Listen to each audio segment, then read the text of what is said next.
My Lord and my God, I firmly believe that you are here, that you see me, that you hear me. I believe that you are walking by my side. I adore you with profound reverence. I ask your pardon for my sins and the grace to correspond to your love with all my heart.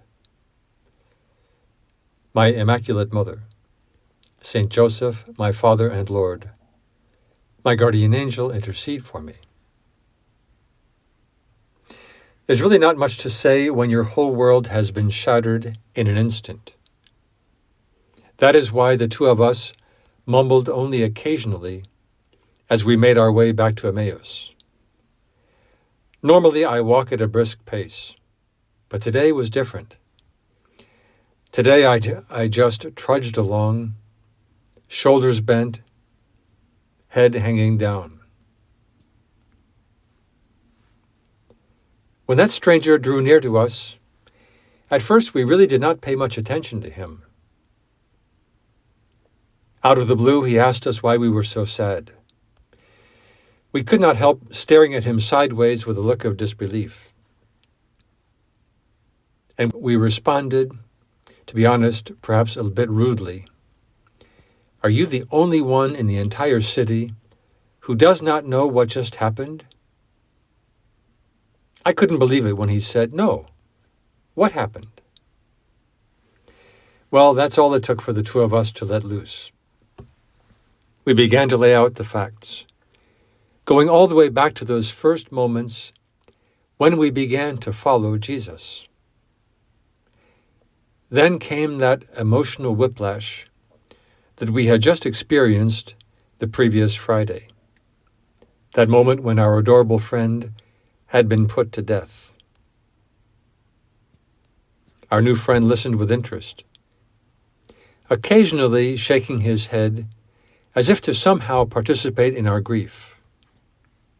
This was definitely not your normal chit-chat, making small talk with a stranger. He wanted, really and truly, to hear everything we had to say. I have to admit, I just love it whenever I find someone who really listens. Finally, he could no longer contain himself. Perhaps it was when I mentioned the appearance of the angels, as though it were the most normal thing in the world for angels to show up. To be honest, each time I think back to that conversation, I'm embarrassed.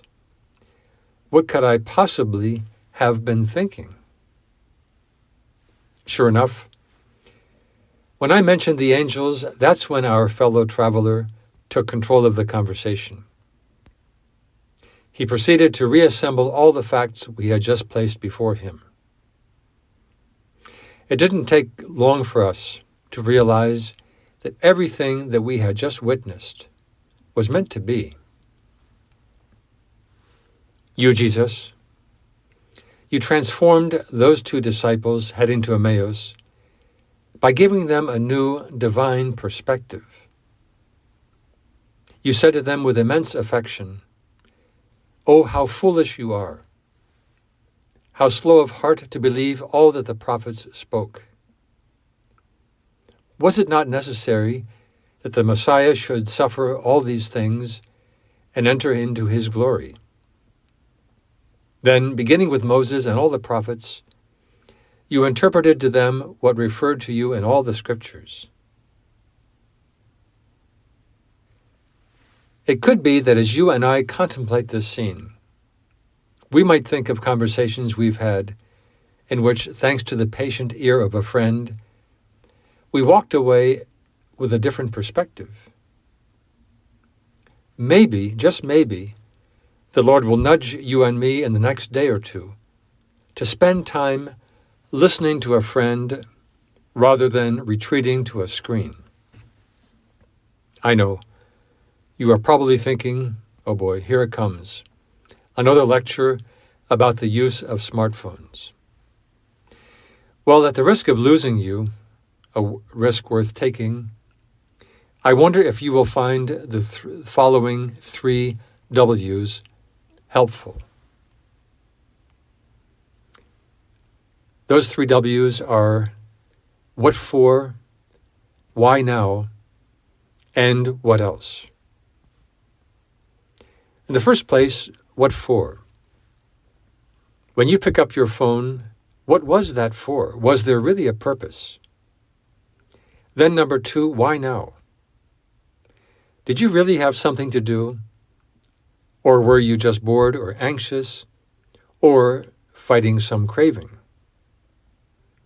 And then number 3, what else? Take notice of the opportunity cost. During those 20 minutes or those 2 hours that you just spent scrolling through Instagram and Facebook and maybe TikTok, you could have been doing something useful, studying, changing the oil in your car, talking to your roommate. Instead, you walk away from that time with nothing. Well, that's the end of that little sermon. Getting back to that unforgettable conversation on the way to Emmaus. Thinking of those 2 who were so discouraged, we can ask ourselves how many times we have become discouraged. Perhaps even tempted at times to give up. When that happens, it will hopefully occur to us, Jesus, that you are very much at our side, that it would be worthwhile running our vision of the situation by you. It is really important to speak with you about whatever is weighing on us, because you always help us see things in their true perspective. You help us maintain our peace and serenity. St. Josemaria Escriva makes this very point in his book, The Way. He says, "You are worried. Listen, no matter what happens in your interior life or in the world that surrounds you, never forget that the importance of events, the importance of people, is very relative. Take things calmly. Let time pass. And then, as you view persons and happenings dispassionately and from afar, you will acquire the perspective that will enable you to see each thing in its proper place and in its true proportions. If you do this, you will be more objective and you will spare yourself much anxiety." Lord, it was at the moment when you broke bread that you finally revealed yourself to those 2 disciples. We read in the Gospel, "It happened that while he was with them at table, he took bread, said the blessing, broke it, and gave it to them. With that their eyes were opened, and they recognized him, but he vanished from their sight. Then they said to each other, 'Were not our hearts burning within us while he spoke to us on the way and opened the Scriptures to us?'" They never forgot that moment, that instant, when they finally recognized your adorable features. You, Lord, continue to come after us in the breaking of the bread. St. John Chrysostom, writing in the 4th century, expressed this powerfully when he placed these following words in your mouth. "I followed you, I ran after you. I caught hold of you and embraced you. Eat me, I said, and drink me. It is not enough that I should possess a physical body like that of men. That does not satisfy my love. I come once more to the earth, not only to mingle myself with you, but to entwine myself in you. I am eaten, I am broken into pieces, in order that this infusion, this union may be more intimate. When other things are united, each remains distinct in itself. But I weave myself into you. I want nothing to come between us. I wish the two to become one. Jesus, as I ponder this reality of your love, I realize that I need to respond. I can't be content with simply basking in the glow of your true presence in the Holy Eucharist. I need to search for ways of corresponding to that love. This is what the psalmist says in Psalm 116. What shall I render to the Lord for all his bounty to me? I will lift up the cup of salvation and call on the name of the Lord. I will offer to you the sacrifice of thanksgiving and call on the name of the Lord.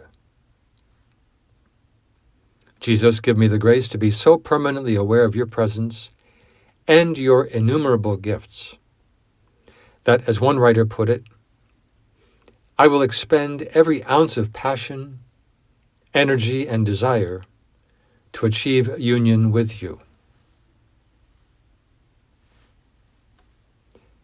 I thank you, my God, for the good resolutions, affections, and inspirations that you have communicated to me in this meditation. I ask your help in putting them into effect. My Immaculate Mother, Saint Joseph, my Father and Lord, my guardian angel, intercede for me.